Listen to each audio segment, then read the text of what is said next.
அப்போ ஏதாவது ஒண்ணு சம்பவித்தால் சரீரத்துல உடனடியாக இன்ஸ்டன்டா ஏதாவது ஒரு ஹீலிங் கிடைக்கும்னு சொல்லி என்னென்னமோ பண்றாங்க. ஆனா உள்ளுக்குள்ள இருக்கிற கர்த்தர் ஆவிக்குரிய சபை பார்ப்பதே இருக்கு.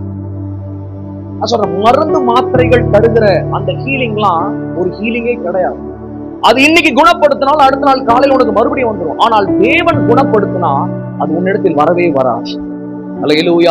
அந்த தேவனை முதல்ல புரிஞ்சு கொள்ளுங்க. இதோ எலியா பாருங்க, இதோ நாளைக்கு இந்நேரம் எனக்கு இப்படி நேரிடுமோ என்று சொல்லி பயந்து தன் பிராணனை காத்து கொள்ள அவன் புறப்பட்டு போகிறான். பிரியமான தேவ சபையை, உன் பிராணனை ஒருவரும் தொடக்கூடாதபடி கர்த்தர் கூடவே இருக்கு. உனக்கு சேதம் நேராதபடிக்கு கர்த்தர் உன்னோடு கூட இருந்து நிழலாய் உன்னை பாதுகாத்துக் கொண்டிருக்கிறார். நீ புறப்பட்டு போகாது.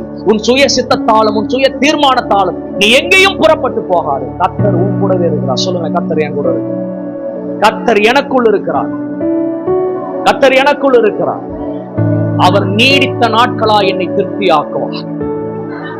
கர்த்தர் என்னை நீடித்த நாட்களாய் திருப்தி ஆக்குவார். அவர் நம்மோடு.